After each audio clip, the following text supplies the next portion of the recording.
इस वीडियो में हम देखने वाले हैं कि अब 2026 में आप किस तरह से एक न्यू पासपोर्ट के लिए ऑनलाइन अप्लाई कर सकते हैं। पासपोर्ट अप्लाई करने के लिए सबसे पहले हमें गूगल को ओपन करना है और यहाँ पर टाइप करना है पासपोर्ट सेवा। इतना टाइप करने के बाद सर्च करेंगे। पहले नंबर पर ही आपके सामने ये वाली वेबसाइट आ जाएगी। हमें यहीं पर एक बार क्लिक करना है और इसके बाद आप पासपोर्ट इंडिया की ऑफिशियल वेबसाइट पर आ जाएंगे। इसी पोर्टल के माध्यम से ऑल स्टेट के पासपोर्ट के लिए अप्लाई कर सकते हैं। सबसे पहले आपको दो ऑप्शन मिलेंगे, लॉगिन रजिस्टर। हमें यहाँ पर रजिस्टर वाले ऑप्शन पर क्लिक करना है। क्लिक करने के बाद यहाँ पर आपको पासपोर्ट ऑफिस वाले ऑप्शन को सिलेक्ट करना है। जो भी आपके नज़दीकी पासपोर्ट ऑफिस है उसे यहाँ से सिलेक्ट करना है। अब आपको यहाँ पर अपने फुल नेम को एंटर कर देना है। इसके बाद आपकी जो ईमेल आईडी है, अपनी ईमेल आईडी को यहाँ पर फिल करेंगे और ईमेल आईडी फिल करने के बाद पूछा जा रहा है कि आप अपनी इसी ईमेल आईडी को लॉगिन आईडी बनाना चाहते हैं, तो हम यहाँ पर यस वाले ऑप्शन को सिलेक्ट कर लेंगे और चेक अवेलेबिलिटी वाले ऑप्शन पर क्लिक कर देना है। अगर ये यूजर आईडी अवेलेबल होगी तो आपको मिल जाएगी। जैसे कि अभी ये यूजर आईडी अवेलेबल नहीं है तो हम यहाँ पर नो वाले ऑप्शन पर क्लिक करेंगे और इसके बाद में यहाँ पर हमें कुछ ना कुछ वर्ड्स को चेंज कर देना है। इसके बाद चेक अवेलेबिलिटी वाले ऑप्शन पर क्लिक करेंगे तो अभी देखिए लॉगिन आईडी इज अवेलेबल।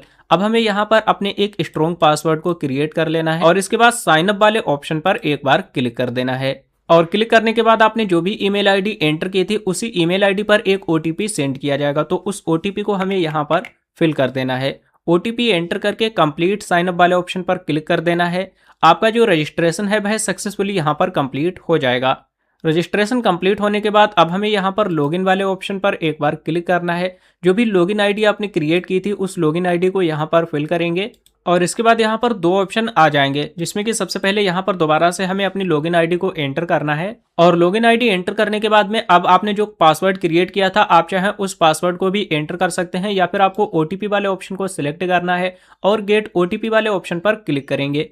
आपकी ईमेल आईडी पर एक ओटीपी सेंड किया जाएगा, तो यहाँ पर हमें ओके वाले ऑप्शन पर क्लिक करना है। जो भी ओटीपी आया है उस ओटीपी को हमें यहाँ पर फिल कर देना है और साइन इन वाले ऑप्शन पर क्लिक कर देना है और इसके बाद आप लोग इस पोर्टल में सक्सेसफुली लॉगिन हो जाएंगे। यहाँ पर आपको ऑप्शन देखने को मिल जाता है फ्रेश पासपोर्ट, री इशू ऑफ पासपोर्ट, तो हमें इसी वाले ऑप्शन पर एक बार क्लिक करना है। इसके बाद यहाँ पर आपको स्किप फॉर नाउ इस वाले ऑप्शन पर क्लिक कर देना है। जो पासपोर्ट ऑफिस है वह ऑलरेडी सिलेक्ट रहेगा। नेक्स्ट वाले ऑप्शन पर क्लिक करेंगे। नेक्स्ट पेज हमारे सामने कुछ इस तरह से आ जाएगा। अब यहाँ पर सबसे पहले आपको यह सिलेक्ट करना है कि आप फ्रेश पासपोर्ट अप्लाई करना चाहते हैं या फिर आपका पहले से ही पासपोर्ट था उसे री इशू करना चाहते हैं, तो हमें यहाँ पर फ्रेश पासपोर्ट वाले ऑप्शन को सिलेक्ट करना है।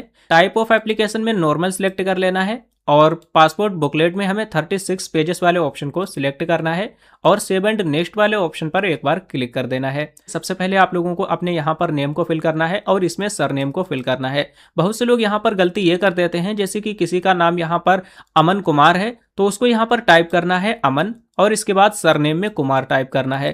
कुछ लोग मिस्टेक ये कर देते हैं कि गिवन नेम में ही वो अपना पूरा नेम फिल कर देते हैं और सरनेम को खाली छोड़ देते हैं।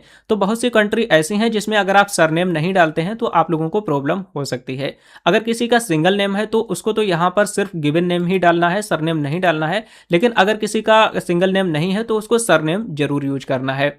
इसके बाद यहाँ पर आप लोगों को जेंडर सिलेक्ट कर लेना है।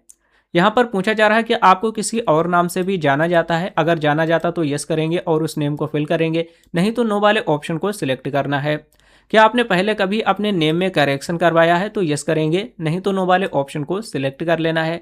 अब हमें यहाँ पर इस कैलेंडर के माध्यम से अपनी डेट ऑफ बर्थ को सिलेक्ट करना है और डेट ऑफ बर्थ को सिलेक्ट करने के बाद यहाँ पर आपको अपने प्लेस ऑफ बर्थ एंटर करना है, जिसमें कि आप अपने विलेज, सिटी या टाउन का नाम भी एंटर कर सकते हैं। मैरिटल स्टेटस आपको यहाँ से बता देना है, मैरिड हैं अनमैरिड हैं। अब यहाँ पर is your place of birth out of India, अगर आपका जो प्लेस ऑफ बर्थ है वह इंडिया से बाहर का है तो हमें यस करना है और उस कंट्री का नाम भी सिलेक्ट करना होगा। लेकिन अगर आपकी पैदाइश इंडिया में ही हुई है तो आपको नो वाले ऑप्शन को सिलेक्ट कर लेना है। अब हमें यहाँ पर अपनी स्टेट का नाम सिलेक्ट करना है और इसके बाद हमें यहाँ पर अपने डिस्ट्रिक्ट का नाम सिलेक्ट कर लेना है। स्टेट और डिस्ट्रिक्ट का नाम सिलेक्ट करने के बाद सिटीजनशिप ऑफ इंडिया बाई, तो हम सिलेक्ट वाले ऑप्शन पर क्लिक करके बर्थ वाले ऑप्शन को सिलेक्ट कर लेंगे। पैन कार्ड अगर आपके पास में अवेलेबल है तो यहाँ पर हमें अपने पैन कार्ड नंबर को एंटर करना है। अगर वोटर आईडी कार्ड भी अवेलेबल है तो यहाँ पर हमें अपने वोटर आईडी कार्ड नंबर को भी फिल कर देना है। हालांकि ये ऑप्शनल है, आप चाहें तो एंटर कर भी सकते हैं और इन्हें छोड़ भी सकते हैं। अब हमें यहाँ पर एम्प्लॉयमेंट टाइप वाले ऑप्शन पर क्लिक करना है, तो आपका एम्प्लॉयमेंट टाइप क्या है वो आप लोगों को इस लिस्ट में से सिलेक्ट कर लेना है। आप चाहें तो अदर्स भी सिलेक्ट कर सकते हैं। इसके बाद यहाँ पर in either of your parent in case of minor, अगर आप माइनर हैं और आपके माता या फिर पिता गवर्नमेंट जॉब में हैं तो आपको यहाँ पर यस करना है, नहीं तो आपको नो वाले ऑप्शन को सिलेक्ट कर लेना है। इसके बाद यहाँ पर आपको अपनी एजुकेशनल क्वालिफिकेशन बतानी है, जैसे कि यहाँ पर 10th पास हैं या फिर इससे अधिक पढ़े हुए हैं, 7th पास हैं या फिर इससे कम पढ़े लिखे हैं, तो वो आपको अपने हिसाब से सिलेक्ट करना है और उसी के अकॉर्डिंग आपका जो पासपोर्ट है वह नॉन ईसीआर या फिर ईसीआर कैटेगरी में बन जाता है। जो लोग हाई स्कूल पास या फिर उससे ऊपर पढ़े लिखे हैं तो उनका जो पासपोर्ट है वह नॉन ईसीआर कैटेगरी में बनेगा, और जो लोग 10th से कम पढ़े लिखे हैं तो उनका जो पासपोर्ट है वह ईसीआर कैटेगरी में बनेगा। नीचे की साइड में आप लोगों से पूछा जा रहा है कि आपके फेस पे या फिर कहीं पर कोई ऐसा मार्क है जिससे कि आपकी पहचान की जा सके, तो आप उसके बारे में यहाँ पर बता सकते हैं, नहीं तो आपको इसे ऐसे ही छोड़ देना है। अब आपको यहाँ पर अपने आधार कार्ड नंबर को एंटर कर देना है। इसके बाद यहाँ पर आधार कार्ड की परमिशन मांगी जा रही, जिसमें कि आपको यस वाले ऑप्शन को सिलेक्ट कर लेना है और इसके बाद हमें सेव एंड नेक्स्ट वाले ऑप्शन पर एक बार क्लिक कर देना है। अब नेक्स्ट पेज हमारे सामने कुछ इस तरह से आ जाएगा, जिसमें कि हमें यहाँ पर फैमिली की डिटेल को फिल करना है। सबसे पहले यहाँ पर आप लोगों को फादर या फिर लीगल गार्जियन के नेम को एंटर करना है। इसके बाद यहाँ पर उनके सरनेम को एंटर करना है। इसके बाद यहाँ पर माताजी के नेम को फिल करना है और सरनेम को एंटर करना है। इसके बाद यहाँ पर अगर कोई लीगल गार्जियन है तो उसकी इन्फॉर्मेशन फिल करेंगे, सरनेम को एंटर करेंगे। अगर कोई शादीशुदा है तो उसको अपने पति या पत्नी का नाम एंटर करना है और उसके सरनेम को यहाँ पर फिल कर देना है। और फैमिली की इन्फॉर्मेशन को फिल करने के बाद सेव एंड नेक्स्ट वाले ऑप्शन पर एक बार क्लिक कर देना है। नेक्स्ट पेज हमारे सामने कुछ इस तरह से आ जाएगा।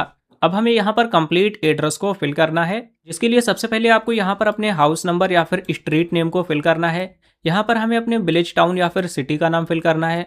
जो भी आपके एरिया का पिन कोड है वो हमें यहाँ पर फिल कर देना है। स्टेट का नाम आपको यहाँ से सिलेक्ट कर लेना है। इसके बाद जो डिस्ट्रिक्ट का नाम है वो हमें यहाँ से सिलेक्ट करना है। पिन कोड के अकॉर्डिंग ही हमारी स्टेट का नाम और डिस्ट्रिक्ट का नाम सिलेक्ट करने का ऑप्शन आ जाएगा। अब आपको यहाँ से अपने पुलिस स्टेशन का नाम सिलेक्ट करना है, तो आपके एरिया में आपका जो भी पुलिस स्टेशन लगता हो आपको उसी पुलिस स्टेशन को यहाँ से सिलेक्ट करना है। इसके बाद यहाँ पर आप लोगों को अपने मोबाइल नंबर को एंटर करना है और अगर टेलीफोन नंबर है तो फिल करेंगे, नहीं तो इसे ऐसे ही छोड़ देना है।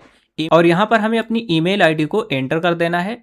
और इसके बाद पूछा जा रहा क्या आपका परमानेंट एड्रेस अवेलेबल है, तो हम यहाँ पर यस वाले ऑप्शन को सिलेक्ट करेंगे। सिलेक्ट करने के बाद में अगर आपका जो प्रेजेंट एड्रेस है सेम यही आपका परमानेंट एड्रेस है तो हमें यस वाले ऑप्शन को सिलेक्ट कर लेना है। अगर कोई दूसरा है तो नो वाले ऑप्शन पर क्लिक करके अपने कंप्लीट परमानेंट एड्रेस को फिल करेंगे और इसके बाद सेव एंड नेक्स्ट वाले ऑप्शन पर एक बार क्लिक कर देना है। क्लिक करने के बाद यहाँ पर हमें ओके वाले ऑप्शन पर एक बार क्लिक करना है। नेक्स्ट पेज कुछ इस तरह से आ जाएगा। अब यहाँ पर आप लोगों को इमरजेंसी कॉन्टैक्ट देना है, जिसमें कि आप अपने परिवार के किसी भी एक व्यक्ति के नेम को यहाँ पर एंटर करेंगे और उसके कंप्लीट एड्रेस को इसी कॉलम में फिल कर देना है।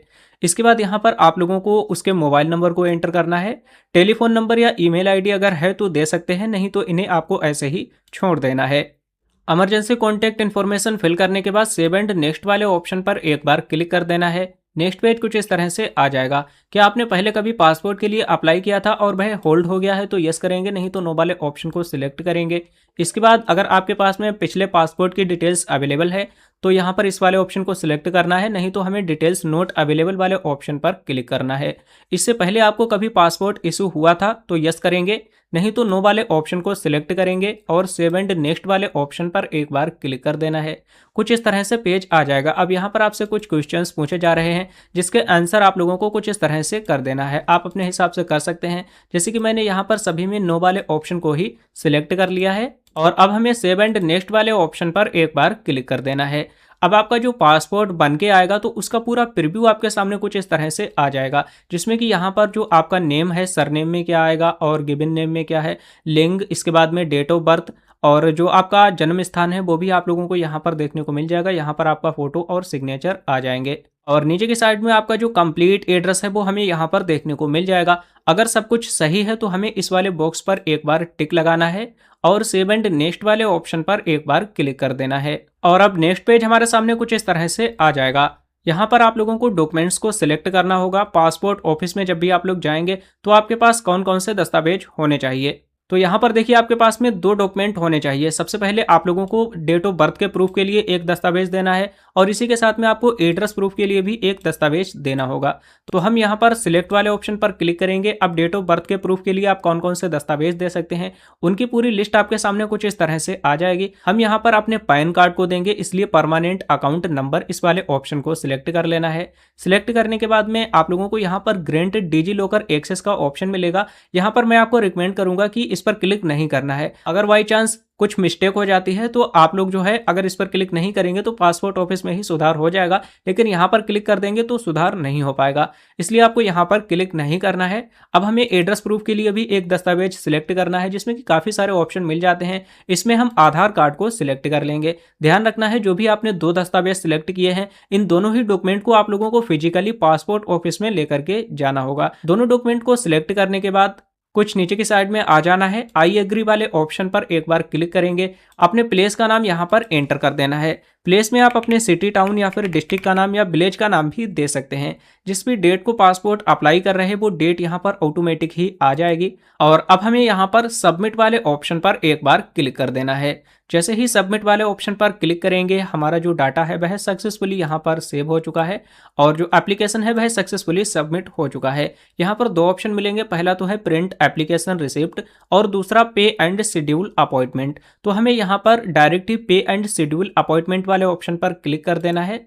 क्लिक करने के बाद नेक्स्ट पेज हमारे सामने कुछ इस तरह से आ जाएगा।